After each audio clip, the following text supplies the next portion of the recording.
On this episode of the GPT Roast, we're going to be talking about digital PR. So I asked ChatGPT, give me your best, most advanced, most awesomest strategies for digital PR. Teach me how to do it right. So we're going to take what it did, turn it into this nice little slide deck. Here's the agenda that it created.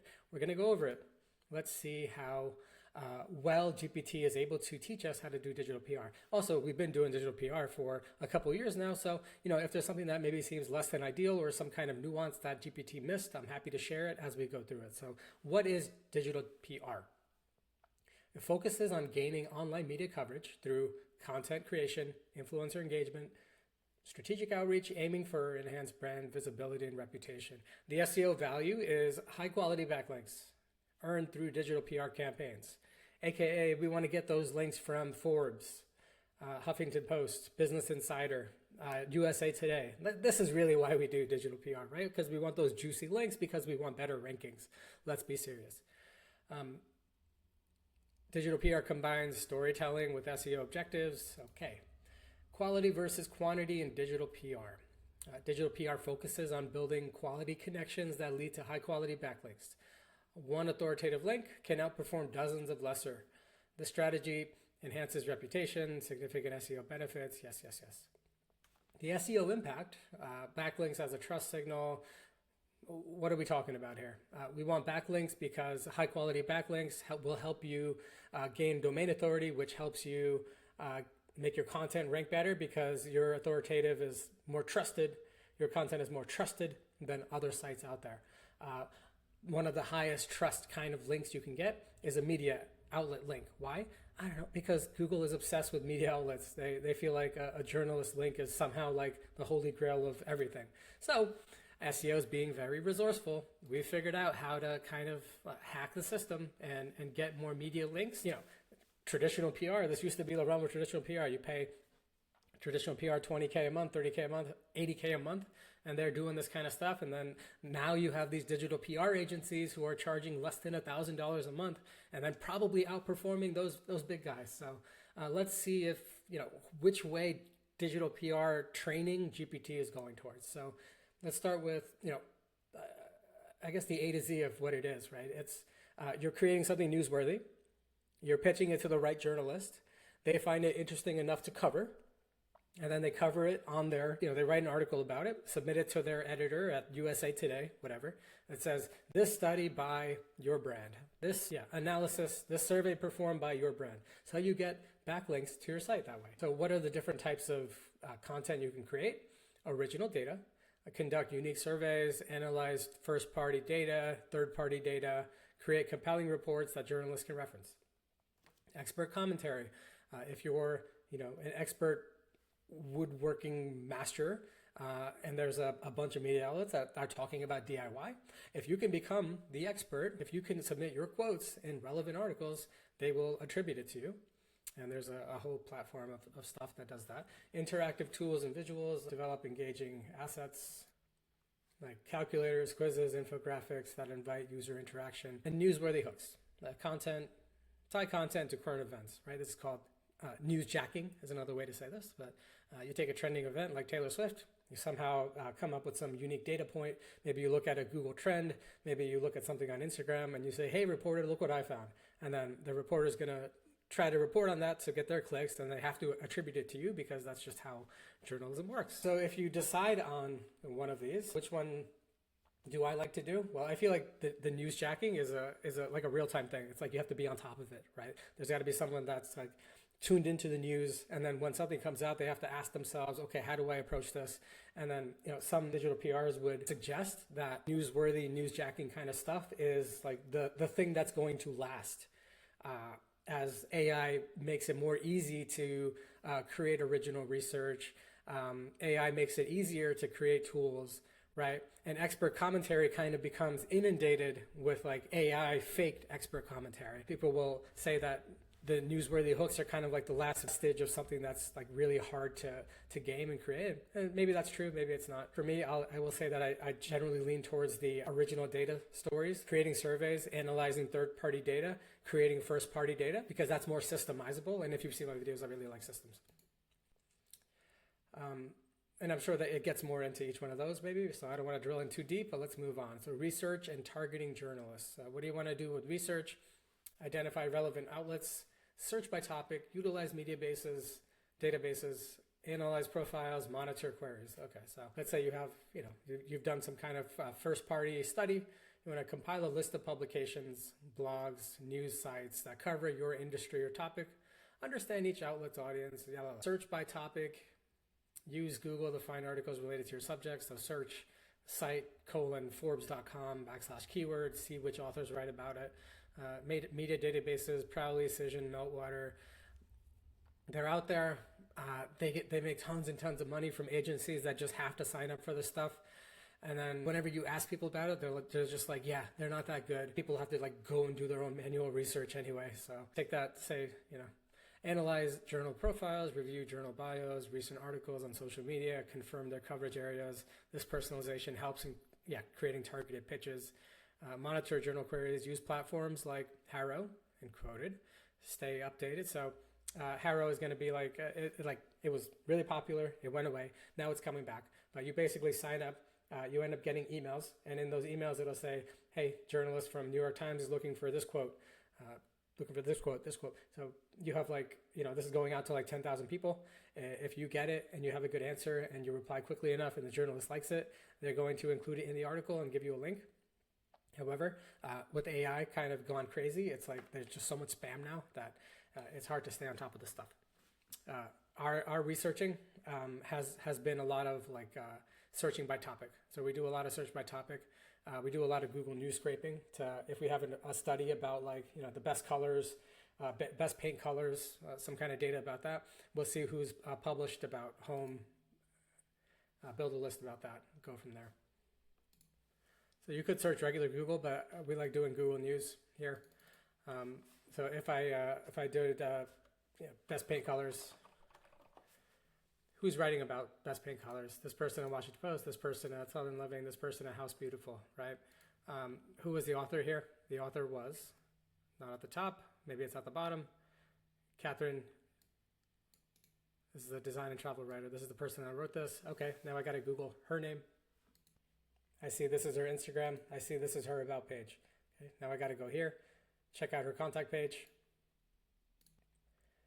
Is this the only way to find it with the contact form? Maybe. It's possible Muck Rack has something. Check out their Muck Rack. So it's just research, right? So you build a list of journalists like this, build a big list, find their emails, and off you go.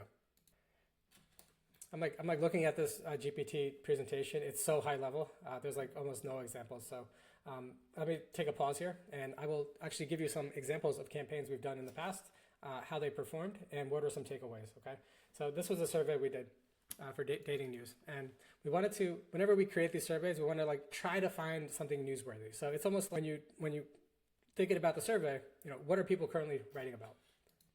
So in this client's case, they're about dating. So you go to Google News, you see what is trending about dating. What we found is a lot of people like to cover Gen Z trends, Gen X trends, and then do comparisons between them, right? So we wanted to do a study where we talk about how people are meeting to date online. What are the trends? Because a lot of stories were happening that was saying that online dating is kind of dying. So we said, okay, if online dating is dying, then where are people going instead?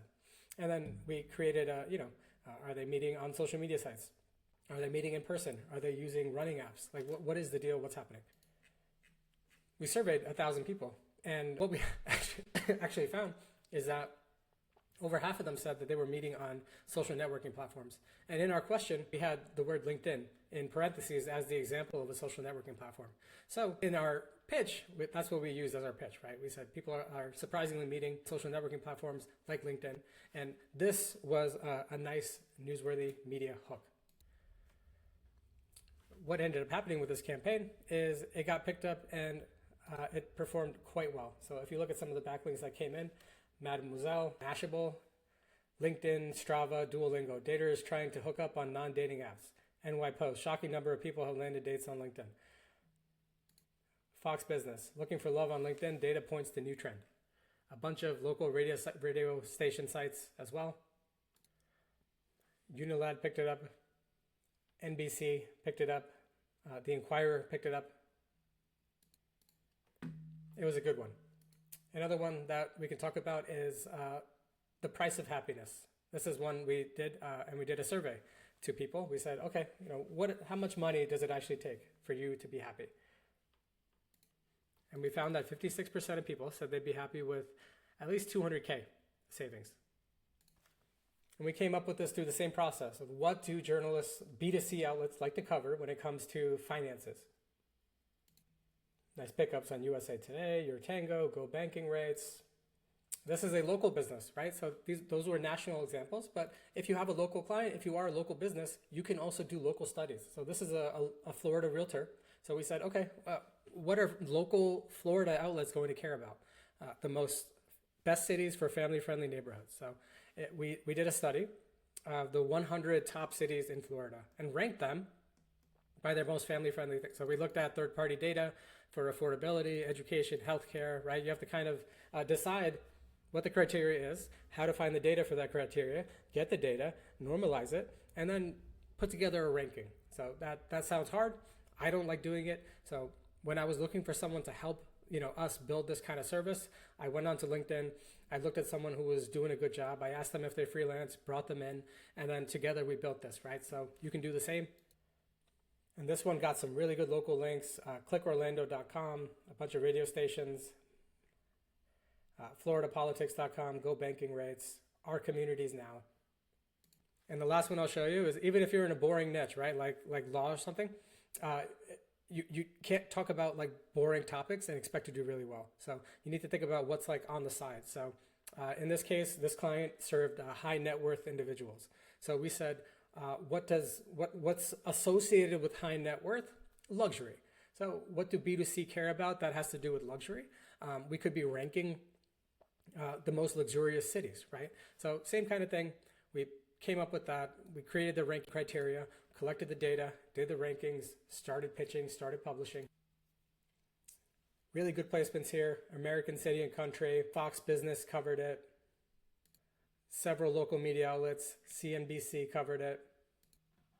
KTVU, SI Live. So those are some interesting examples. Coming up with study ideas is usually one of the hardest things. So I created something on ChatGPT that'll help you. So just search for digital PR campaign study ideas. You'll see this one that's been used over 600 times by different people, good ratings. What this does is we took 30,000 different media outlets. We have a big list. And then for each one of them, we Googled what topics they write around reveal and most. Let me give you an example. So New York Post loves writing stuff like this. Site:/nypost.com, in title reveal or in title most. The 13 flight attendants in United Airlines most likely to cancel, the world's most walkable city, emoji habits reveal the most, couple goes viral for NBA player reveals, so you can see like these are kind of studies plus hooks. So you start to see, what do different outlets like to cover? So we took this and like scaled it up to 30,000. We created a huge database and then we trained this GPT on it. So you can take any topic. I don't know, give me a topic. Running shoes, right? You start with running shoes. This GPT is going to think about all the related terms, athletics, fitness, endurance, running, kind of start just talking to itself. Next, it's going to take that database that I fed it of those 30,000 sites, all of the most revealed studies, and it's going to say, okay, when it comes to these topics, what have media outlets covered in the past? So this is what it finds. And then it asks, would you like me to help you come up with some digital PR campaigns? So I said yes. And then it'll give you some ideas. Nice starting point. So check it out. I'll link to it in the description. Okay. Hopefully that gave you more insight than this little slide did from GPT. So let's continue on what the roast of GPT is. So it talked about analyzing journalists, fine. Crafting effective outreach pitches. So we've talked about creating a study. We've talked about finding some journalists. Now you have to actually do some outreach. So ChatGPT says that the success of your digital PR campaign hinges on how well you can craft your outreach pitches. Tailoring your message to journalist interest, maintaining concise best practices is a compelling headline, personalize every pitch, lead with a story, keep it concise. Follow-up strategy is a clear call to action, professional tone, respectful. Does it give any examples or anything? No. Okay, so this is all it kind of says. Very lazy, ChatGPT. Okay, so I actually went back and forth with this about my digital PR manager. So I love scale, and she kind of has it needs to be one-to-one, should be personalized. You really can't automate this part, right? So I've had success with automating some of the outreach. So how to meet people to date, LinkedIn blast. So what we did is a giant scrape with journalists that talked about dating. Anyone that talked about, we had like a list of 6,000 journalists, and we sent them the same exact email, really. And it did quite well, right? And then we've also done some campaigns where I did a big blast. Like we analyzed the grocery prices per city and said, what's the most affordable place to live? And we got 0 links from that one. And it was a mass blast, right? So what I found there is I was in charge of like the mass scraping for the early ones.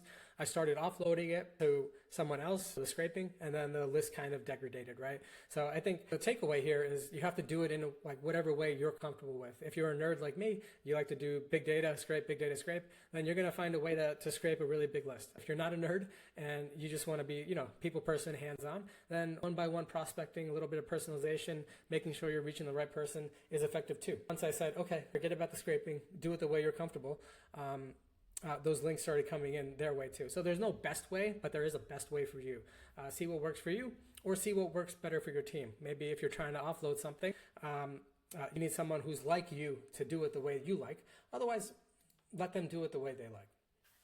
Here's an example of a pitch to give you a sense. Are you looking to spotlight cities that define luxury living in 2025? We just released Dominion's annual Luxury Cities Index. This year, we analyzed 100 of the country's largest, dozens of high-end factors. These are the highlights: New York, Dallas, Houston, so on and so forth. Hope you find this data both fascinating and useful. That's it. This is a version of a templated email. I showed you the example of the backlink profile. It's performed quite well. Hopefully that example is helpful to you.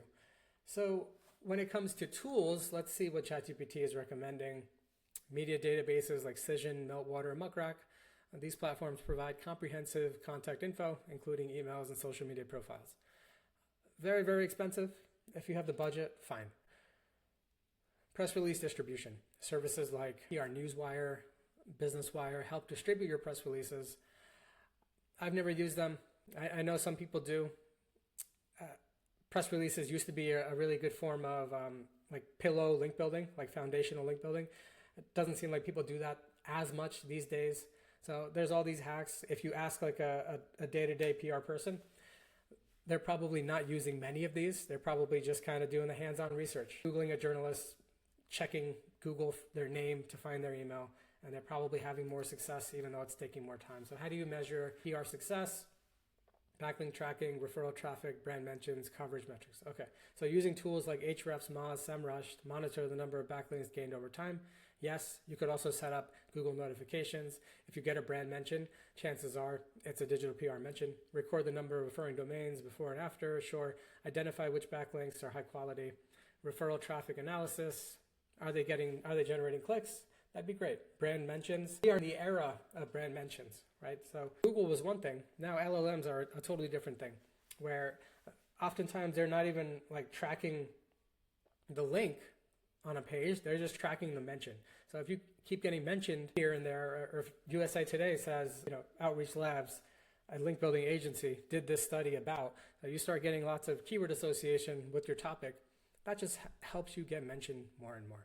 So coverage metrics, count the number of media placements, estimate potential audience, use PR tools, right? So it's, what are you doing? Are you doing it for backlinks?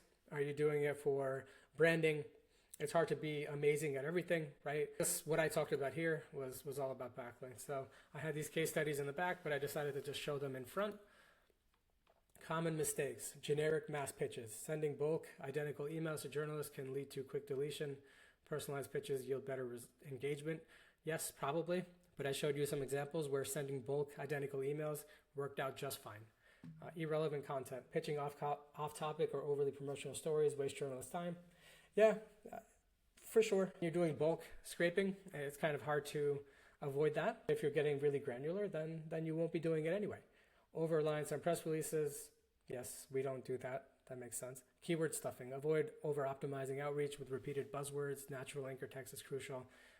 What does that have to do with, okay, ignoring follow-up. Follow-ups are important. Follow-ups have definitely gotten us some placements. Chasing volume over quality. And that's it. That's the end of the presentation. So when it comes to digital PR services, I'm noticing there's a premium tier of agencies, and then there's kind of like the tier which is more approachable to brands and businesses. So for example, if you were to do Outreach Labs digital PR, charge $777 per month for one campaign. One campaign lasts 9 months.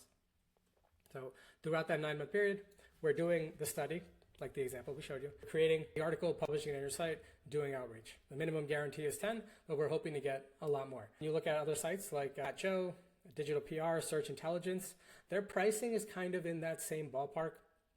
So I think that's the most affordable you'll get. I showed this to a client when he asked me for pricing, and he's like, man, 10 links seems like, if you do the math here, 9 months times 777, it's close to 7K, and then that's 10 links. So if you only get to the minimum, it doesn't feel like a great deal. And sure, if you look at it that way, sure. The chance to get a lot more, you have the chance to be charged per link. If it's a super high, a hit campaign with 20, 30, 50, 100 links, then it becomes really nice. But there's a lot of failure rates with this stuff, right? So if you do a campaign, no one cares about it. All that time spent coming up with that campaign idea, doing the study, writing it, and no one cares about it, that's a huge risk. So I think this is what agencies are doing to kind of balance that risk, where they're giving you minimum downside risk, but unlimited upside risk, which is pretty cool. So yeah, if you like what I had to say, try out the digital PR. It's cool. There's a learning curve for sure, no doubt about it. If you want to figure it out yourself, consider hiring like a freelancer or something. Look on LinkedIn, see who's writing about this stuff, see who's doing a good job, see if they do some moonlighting. That could be a good way. If you want a hands-off solution, check us out at outreachlabs.com. I hope you appreciated my roast of ChatGPT. In this one, I thought it did a pretty poor job of being comprehensive and authoritative.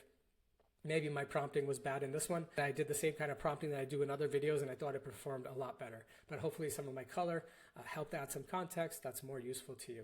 If you like this video, please like and subscribe. I'll be doing a lot more of these as the weeks come on. Thank you.